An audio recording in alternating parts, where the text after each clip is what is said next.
Welcome back to another episode of Warren Cali. In this episode, I'm going to detail the story of rapper EBK Jaybo's dad, Rari.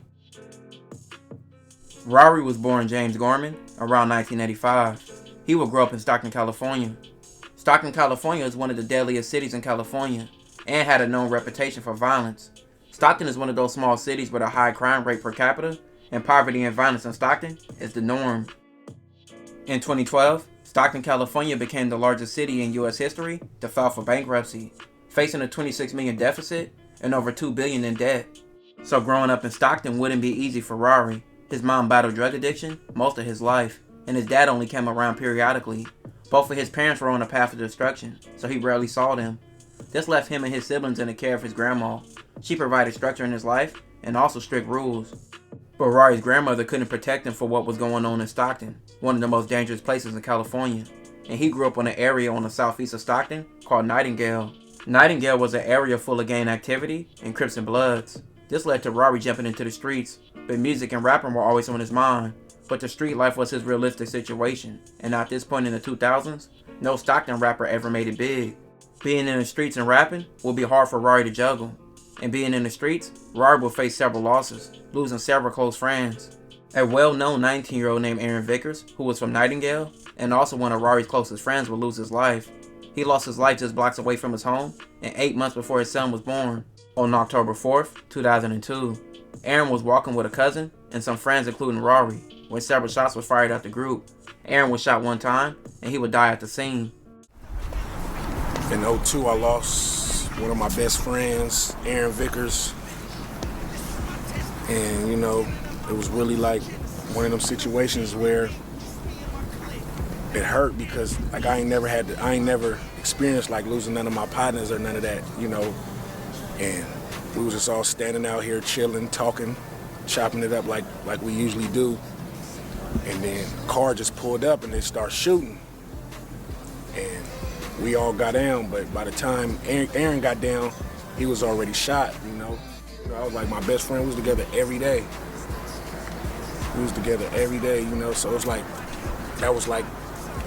that's all we knew was each other, We had our little clique that we hung together and we were just tight like that. That's why it kind of hurt because we used to always just talk about like how we all we got, so we got to stick together, and we was always like, if something happened to you, it got to happen to me. If you fight, we all fight. So I just felt like that day when he got killed, like I just let him down because I just felt like I should have died with him because that was our thing. Like, we not gonna let each other, and that's for a long time I just held that. That's what kind of bothered me because I felt like, damn, man, I let my partner down, man, because that was our thing. Like, we had never let each other down, and we were just having this conversation like earlier that day about the same situation because we was sitting in traffic and there was another funeral line that was going by from another guy that had just got killed. We were just talking about it like, damn, man, we don't never want to go through that experience having to lose one each other. So it was like, if that happened, then we all got to go, So that kind of just bothered me, the fact that we all was standing in this little bunch and they shot at this group and you the only one that get hit, and they shot hella times. This whole wall, side of this wall was all shot up. I think it's still like some bullet holes still on the side of this wall right here. Because we were standing right over here, so I don't know, it just, it kind of bothered me for a long time, and it took me a long time to get over that. Aaron's death would deeply affect Rari, and that's something that would bother him the rest of his life, and he lost more friends over the years. Rari's lifestyle would lead to various stints in jail, from juvenile hall to county jail. After his release from county jail, he went to Atlanta to pursue his rap career, but this also led to him violating his probation, which will eventually lead to him being sent to prison. After his release from prison, Rari decided to take rap serious, and he put a lot of money into his career by making his own studio. He wanted to produce, write, and rap his own music. He even started his kids off writing their songs, and even had them singing and rapping songs at a young age. He started his son Jaybo's career off by putting him in the studio.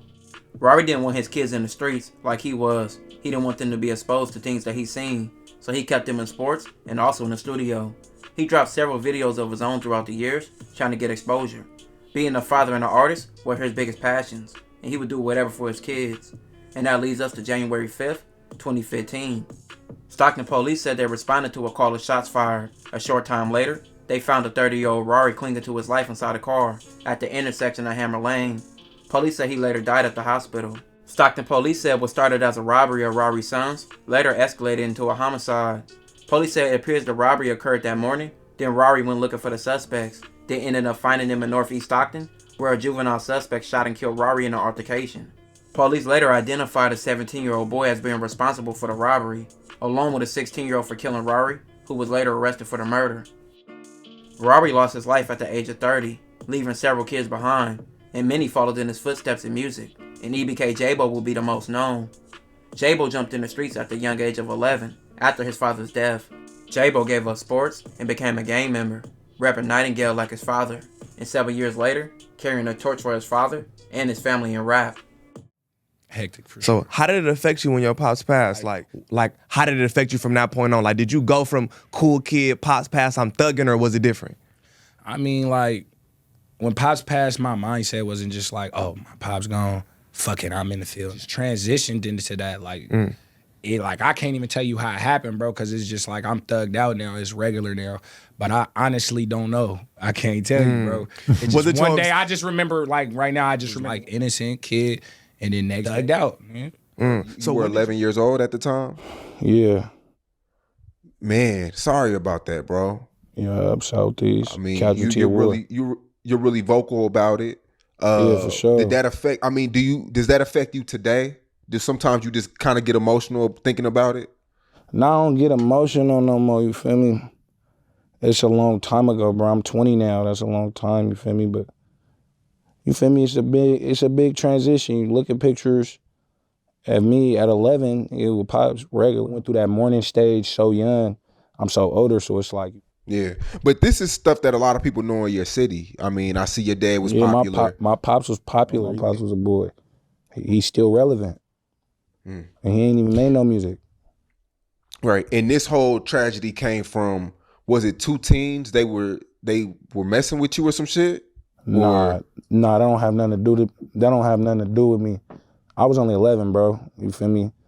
But I don't know nothing about that. You feel me? Because that's Okay. a case. So you feel me? I don't talk about shit like that. I was 11. You feel me? Lost my pops, and that's that. Right. But you feel me? I don't know RP, nothing man. about nothing else. Man. You feel me? RP Road. Jaybo referenced his dad in a lot of songs, and he was a big factor in his life before his death. At this moment, Jaybo was one of the biggest rappers in California, and Rari's a major factor in that. This will conclude this episode. If you haven't already, check out my previous episodes. Don't forget to like, comment, and subscribe.